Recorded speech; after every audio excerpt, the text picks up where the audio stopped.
people, I'm Krista with Botanical Bird, and today this video will kind of just be me venting about current plant struggles I have. My last video was specifically about 10 plants that I am caring for that are not living their best lives, and this video will be semi-similar, but kind of instead of being educational, it'll more just be me venting. And I'd love to hear back from you guys because I've been kind of in a funk with some plants lately, and so it's nice kind of to have community and know that I'm not alone if any of you are also experiencing some difficulties.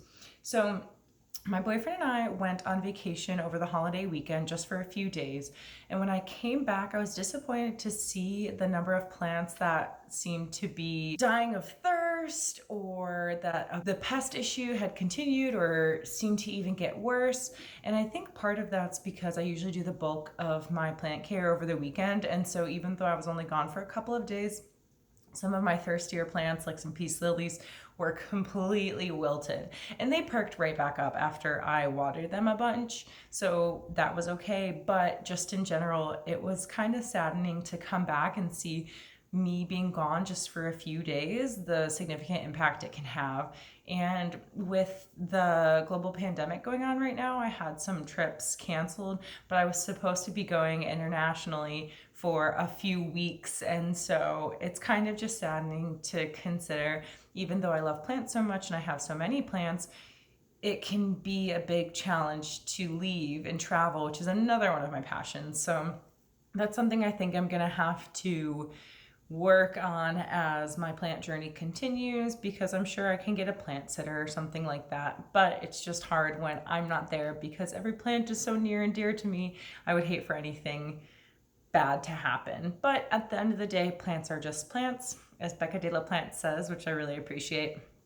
So I've just felt like a bad plant mom lately because there are, like 8 plants here that I'm basically trying to start to treat for various pests. I think most of them is either thrips or spider mites, and I think both are kind of challenging to get rid of, but I've heard that thrips is the worst. And it's so frustrating because I can't even 100% tell what they are. I know that for spider mites, signs or symptoms is that if you shine a light on the plant kind of between different stems, you can see like a little web, and maybe on the underside of the leaves you see little black dots. But I think that could also be true for thrips, and all the pictures I've seen for thrips are like yellow little bugs, but they can be all these different colors, and what I mostly see are black ones, and it just seems to be spreading like across my apartment. And it's really disheartening because I know that proximity of plants can be a big issue for transmitting pests, but I can't really spread out my plants any more than I already have because, one, aesthetics, but then two, my apartment is less than 700 square feet, so it's not like I can just spread them around. And so I feel like my living room is often an infirmary for plants that have pests and need to be quarantined, or that maybe need more light, like they look sad, so they need more light. And so I can't really always use my living room for what I would like it to. And then just me walking in and out of my living room, seeing all of the plants built up that need me is just kind of sad, and it makes me feel like maybe I'm not such a good plant parent, which I know isn't true, and I know pests are natural and it's just part of having plants, but it's disheartening nonetheless.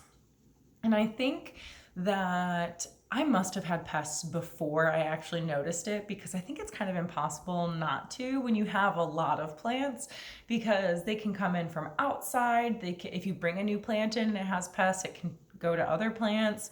And I think I just didn't know what to look for before when I didn't know that I had pests. But now I feel like I'm hyper vigilant, and I think that every plant has pests. Like, there's so many different indicating factors, like if the new growth is really small or deformed, or if a lot of leaves are yellowing. There's like all these different things that can tell you that you might have pests, and I feel like I've had a lot of those, and so I'm like, it must be a pest, when like those symptoms can also be caused by other things. Like if you have leaf drop, it could be that you overwatered your plant, or it's not getting enough light. Or if the new growth is really small, same thing. Maybe it's not getting enough light. Maybe the soil doesn't have enough nutrients.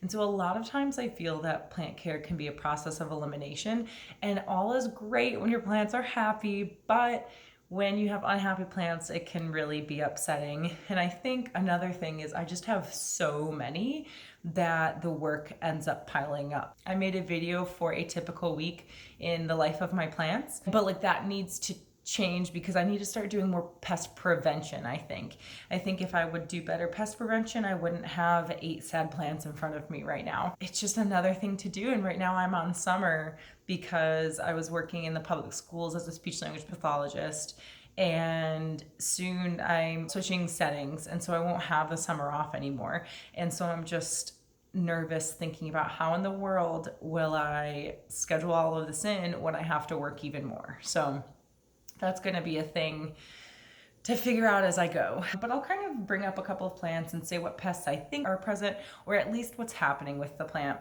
So I think I might have shared with you my Maranta leuconura, and this has 2 different, I don't know if it's like varieties in it. I have a red one right here.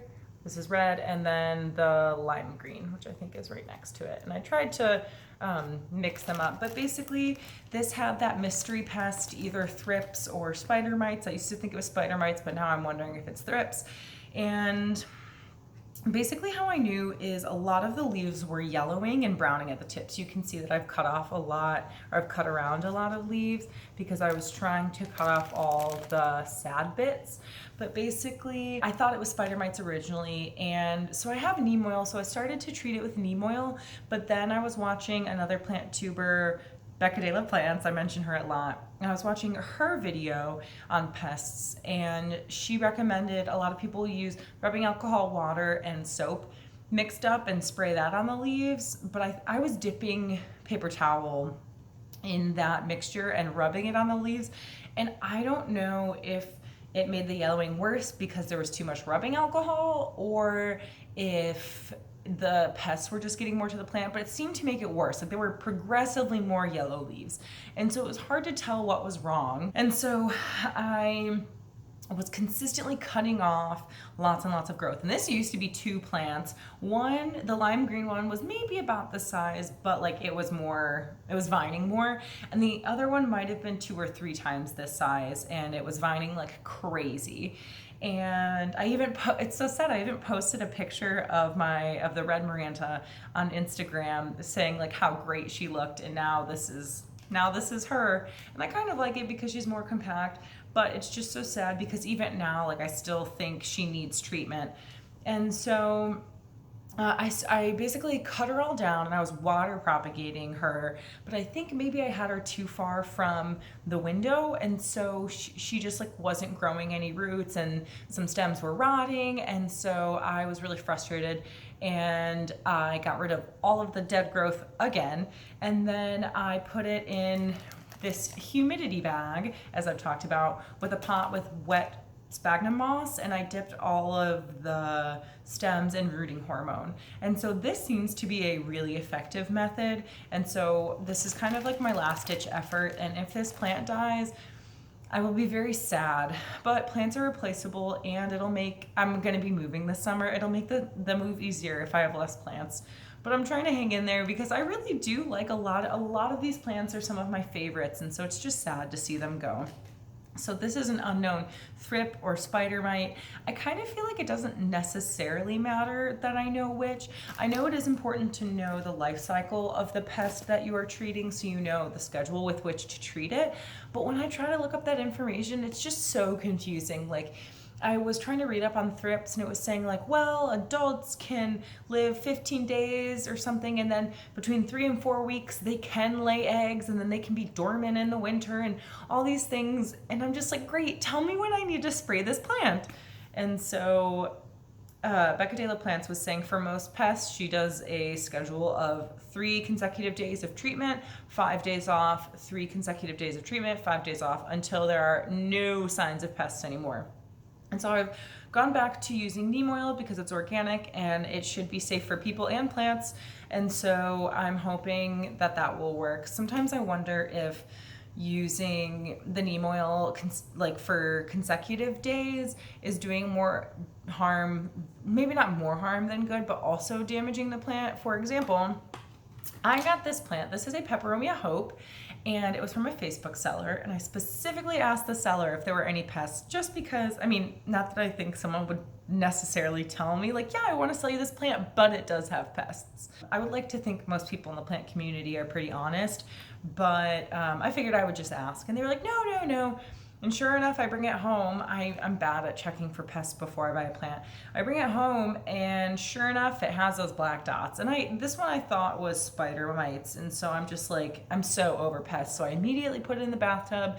I start spraying down the leaves with my shower and then treating it.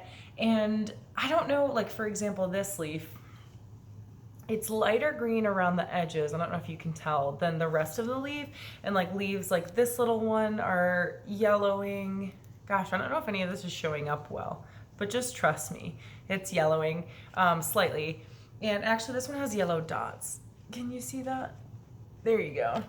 And so it's plants like this that just make me nervous. Like, is the neem oil worsening the situation or making it better? I really like this plant. I wasn't anticipating liking it this much.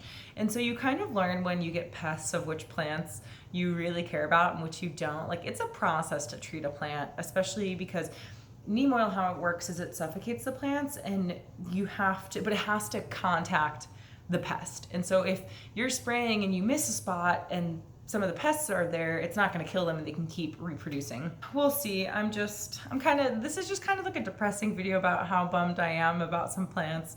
But if you have any of these issues, I'd love to hear them. Here is, and I think I talked about this in my 10 sad plants video. This is my Dieffenbachia exotica, one of my favorite plants. And this was in the same area as the Maranta I showed you. And so basically I had to just cut a lot of leaves, and the leaves were yellowing, and they have like, let me see if I can find one. It looks like it has like kind of like whitish spots on the bottom of the leaf. Like it got a really, really thin layer taken off, and then there were like black dots on those areas. And now since I've been treating it, the black dots have gone away, which is ideal. And it has some new growth, but let me see if I can show you one of the areas. So I don't know if this will show up on camera, but yeah, like you can see right here, there's kind of like a white spot.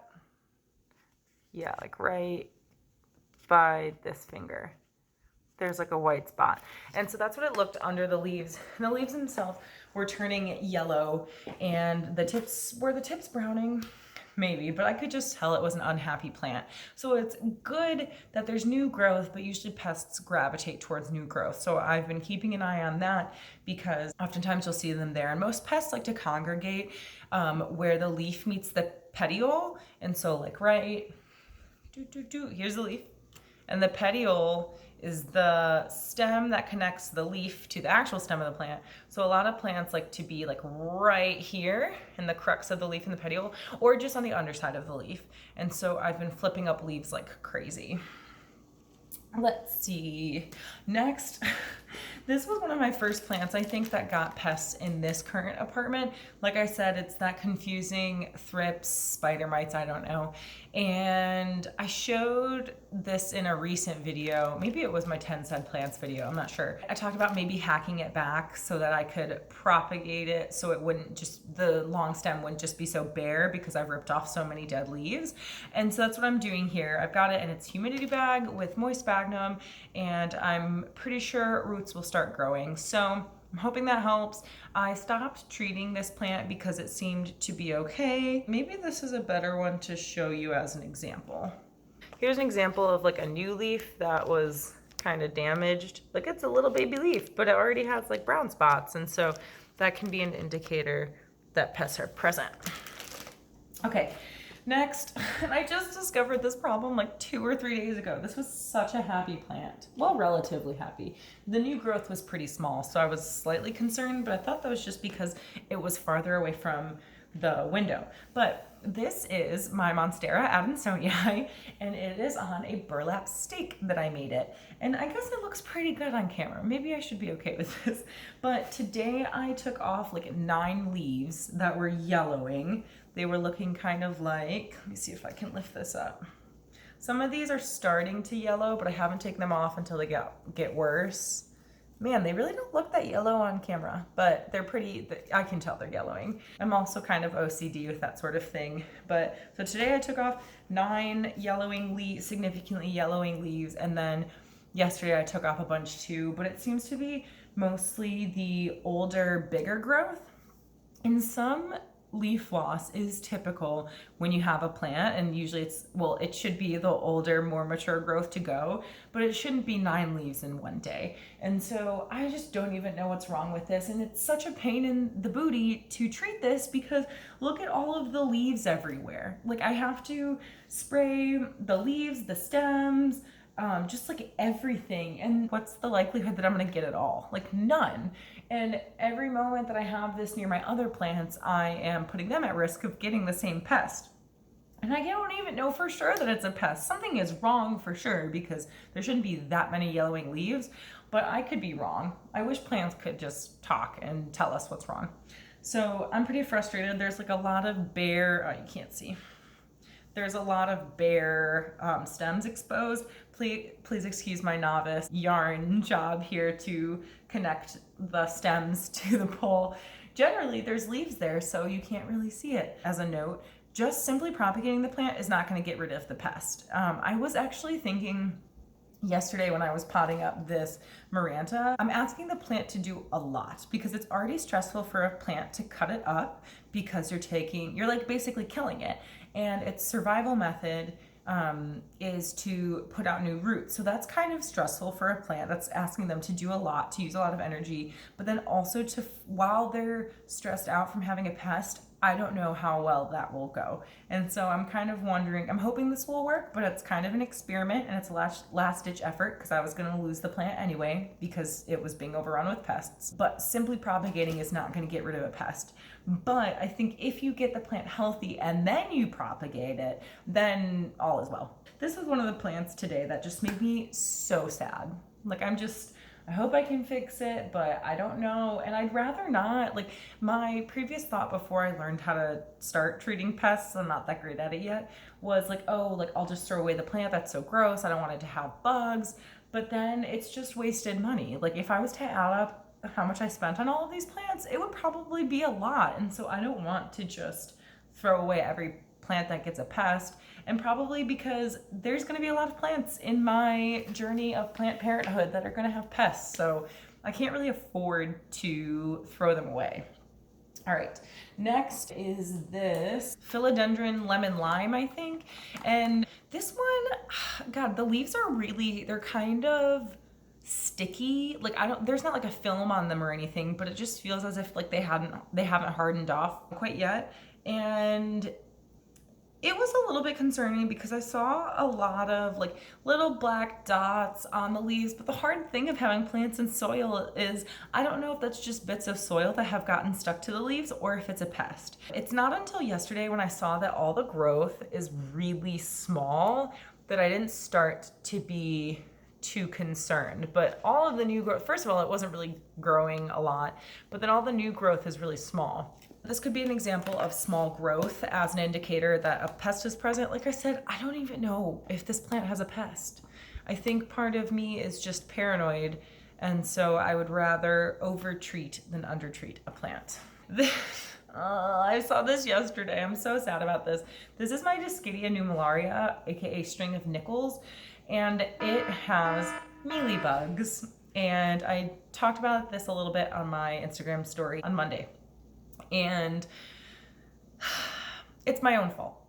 I put it in the same spot. I put a Hoya carnosa compacta, which also got mealybugs because I did the exact same thing I did with this. I was over misting it, I think. This plant looked wrinkled, the leaves look wrinkled, and so I wanted to mist it so as to not overwater it but still give it hydration. And I was watering it yesterday, and I pull it down and I see there were so little. I'll put a picture of it here, but you're not even gonna really tell that that's a mealybug. Mealybugs are a lot more identifiable when they're mature. They're like fluffy, white, and their nests look like little cotton balls. They stand out because they're white and most plants are green, and so they stand out pretty well. But these ones there were so many. Like, this is gonna be a pain in the butt to treat, but they were so young. And so I haven't really seen anything that looked big. And so I'm hoping they're all still like in their baby stage. And so I can get them before they mature and reproduce, fingers crossed. But like I said, there were a lot, so I could totally be wrong. Mealybugs is such a time consuming thing to treat. I got a Q-tip, and since I don't really have a lot of rubbing alcohol, I have a lot of hydrogen peroxide. And so I dabbed away every single mealybug I could find all over the plant, which of course my plants that get mealybugs are all plants that have tons and tons of leaves with lots of nooks and crannies. And so I did that. And then I sprayed the crap out of it with neem oil, and I have to do that if I'm following Becca De La Plante's schedule for 2 more consecutive days, wait 5 days, and start all over. So you can see why if you're not too attached to a plant, you might just want to pitch it. But I am too frugal and I like this plant too much to want to give up on it. So I'm at least going to give it a good fight.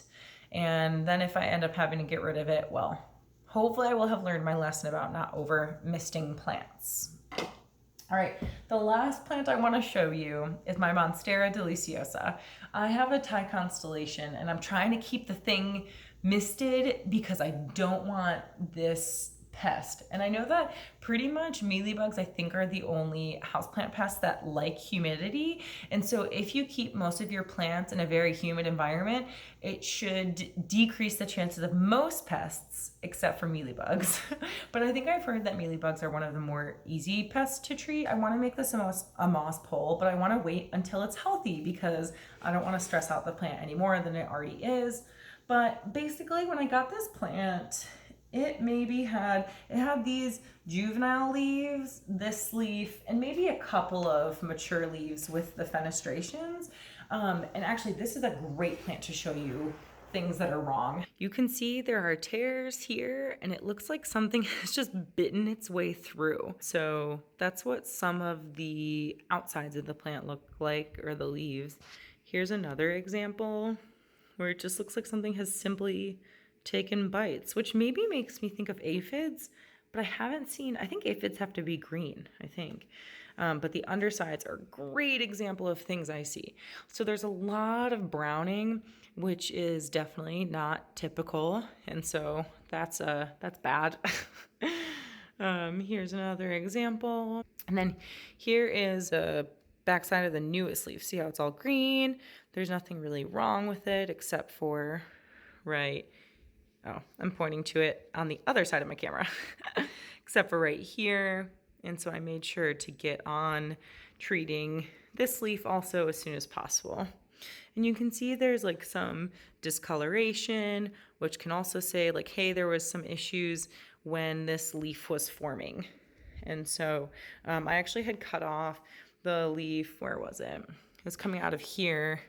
I cut off this petiole because that leaf, I think, pretty much looked like this one, but it was really getting attacked by whatever pest. So I cut it off, hoping a new leaf would grow, which it did. Unfortunately, it only has 1 fenestration. And same with this one. I don't know if this is the second. Oh, this has 2. I don't know if this was the second oldest leaf, but they should ideally be coming out looking like this, or even like this would be super ideal, because as they mature, they even get fenestrations kind of in the middle, just holes instead of the full slits. So that's a really good example of sort of the issues that I'm facing right now. And I put down yellow sticky traps, which I think lots of pests like. This just has a ton of dirt on it because I spilled it. But I think thrips are actually attracted to blue. So I don't know that this is helping. So I'm treating this one. Luckily, these are very common now and not expensive. So if I have to, I can just get a different one. I don't like that it only has a few leaves, and the ones that are mature look like they've been chomped at. I don't like that the new growth is not as mature as the old growth. Like, the leaf is big, but it's lacking fenestration, and so that makes me pretty nervous. This plant definitely has something, or definitely did have something. The new growth I've been trying to pay attention to for pests, I did see, I think it's thrips. I did see thrips on it, but I'm getting to it. I'm like spraying the crap out of it now every single day for the 3 days on, 5 days off schedule. And so hopefully that will help. Well, everyone, that's it for my video today. I would so love it and appreciate it if you could comment below with any pests or plant struggles that you've had. I just feel like the spring and summer has just been such a battle for me with plant pests. And like I said, maybe I had them sooner and I just didn't know that. I would love to hear from you guys with any struggles that you've had. If you have any tips for me, just knowing that I'm not alone would be really helpful. I was talking to my boyfriend yesterday about like, should I just get rid of all of my plants? And like, am I a bad plant mom? If you've been worrying about that, you're not alone. I think we all feel that at some times. If you liked this video or appreciated hearing this message, please subscribe to my YouTube channel, which is Botanical Bird, and bird has a U in it, not an I, and my Instagram account, which is at botanical_bird. All right, everyone, don't forget, I'm rooting for you. Bye.